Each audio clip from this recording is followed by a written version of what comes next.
as I've decided to create a book for my personal project, I've been doing research into love, like Love Your Body books, positive, like mental attitude books, and just seeing how they've been formatted, and kind of seeing what stuck out to me and maybe how I can get some inspiration. So lots of them have had loads of different sections and chapters and stuff like that, and it was quite a lot, and I didn't end up reading too much into them because it just got a bit boring to me.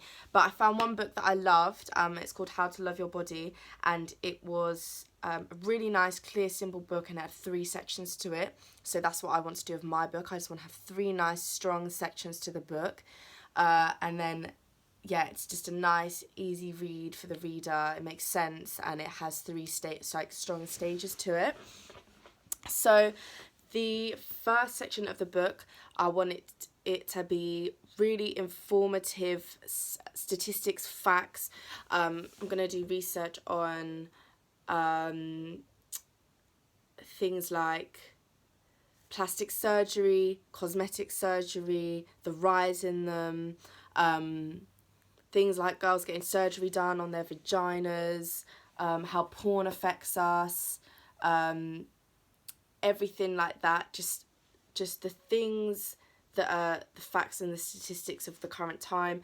Instagram, if people become happier when they remove themselves from Instagram, how many people are members of weight loss things, loads of stuff I want to do.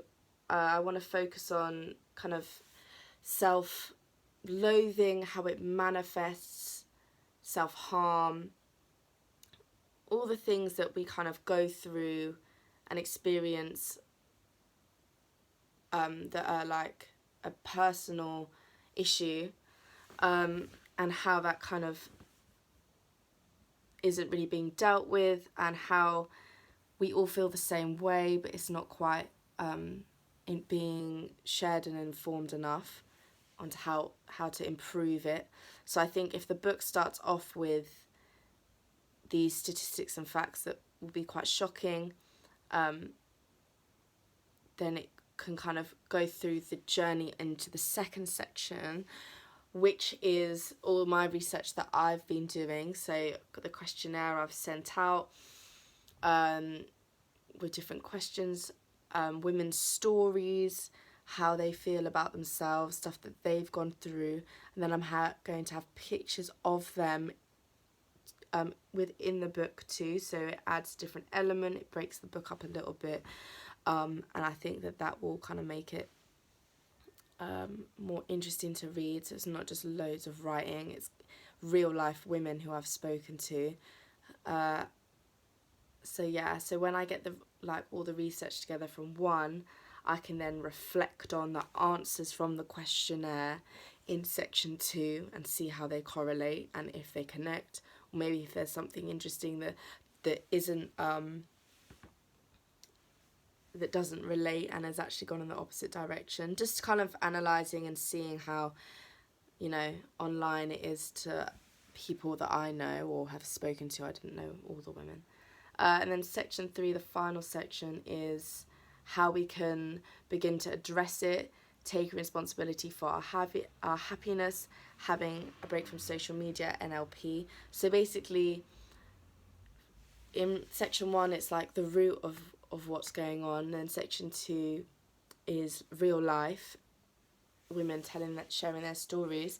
And then section 3 is how we can improve, because we can't stop social media, we can't stop these trends and fads coming in, and weight loss sweets, we can't stop any of that, but we can train our minds to realise that it's not real, and we can train ourselves to understand what is reality and tell ourselves we are enough, give ourselves affirmations, methods and tools to move forward, to be better, be kinder to ourselves, to be responsible for the way we talk to ourselves, and not be a victim and say, I feel like this because I've seen this on Instagram. Well, that's not real, that's on Instagram. Yes, it might be a real life human, but it's been edited, cropped, blemished, everything.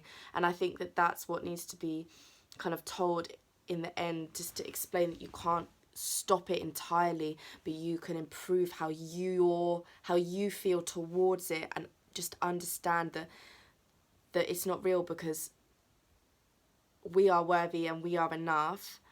And I think that just needs to keep being reiterated, because internally we need to focus a lot more on ourselves, and really kind of speak to ourselves and see why we feel a certain way. And I don't think we do that enough, because the reason people overeat or self-harm or anything that is kind of unkind to ourselves, it's because of our mind, and it's because our mind is telling us stuff that isn't real and it isn't true.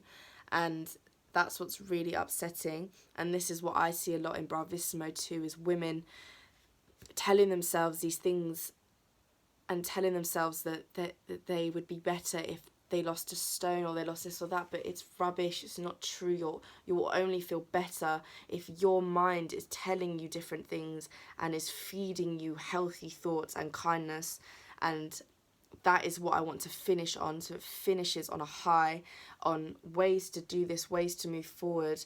So yeah, throughout it, it's kind of you're kind of being informed and shown real life, and kind of it all comes together at the end, and you're able to kind of leave it on a high note and see that